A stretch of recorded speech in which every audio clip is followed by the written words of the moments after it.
This man here made me a successful producer working with all the biggest artists like Gunna and Tory Lanez. And if you don't know who he is, he goes by Charlie Munger. And if you don't know who that is, he is probably one of the best investors of our time. I think he has a net worth, or had a net worth, of like 2.7 billion. So he definitely knows what he's talking about. And so you might be asking, how does an investor have anything to do with your success in music? Here's where we get to that. So he has a mental model, or what we call a way of thinking.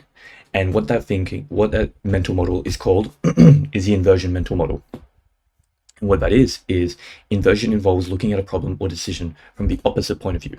So for example, rather than focusing on achieving success, inversion encourages you to consider how to avoid failure. Okay, cool. Now, how can I apply that to music?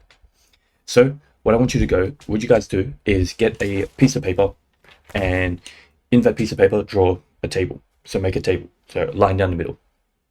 And on each side, I want you guys to have one part that says what makes an unsuccessful producer and what makes a successful producer. Okay, cool. I'll give you 2 seconds to do that. Amazing.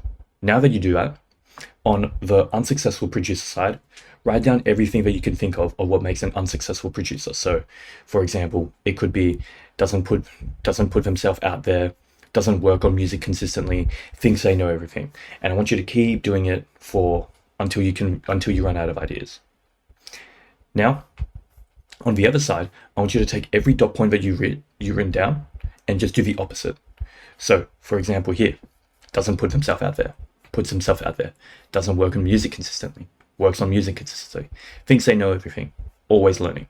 So I want you to do that for every dot point that you have on what makes an unsuccessful producer and put it to what makes a successful producer. Done that? Cool. I'm not going to go through everything. Obviously, there's more points to this, but I just wanted to put 3 dot points. Now that you have that, I don't know if you guys know who he is. Alex Hormozi. If you're in like the business, self-help, trying to make money space, you probably know who he is.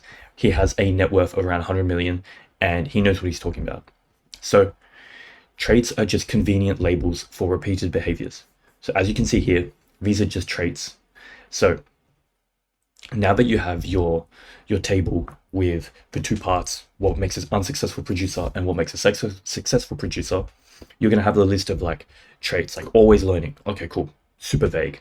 Now you want to put behaviors to them. So do the same thing. What makes an unsuccessful producer? Never post on social media, never DMs anyone, which goes to the doesn't put himself out there. Producers only when inspired doesn't work on music consistently. Never finishes tracks. I didn't put it here, and so what makes a successful producer? Puts himself out there. Okay, cool. What does that look like? Makes content, DMs people. Okay, works on music consistently. Okay, cool. Sounds vague. Schedules time every day to make music. Amazing. Always learning. Okay, cool. How could you always be learning? You could be watching tutorials, seeking mentorship, stuff like that. And so now you have a list of actionable behaviors that you can do every single day to make you a successful producer. So hopefully this video helped you. Hopefully you guys learned something. Let me know what type of videos you guys are trying to see down below. Comment, like, subscribe, follow me on Instagram and all that at Louis Elblin, and peace.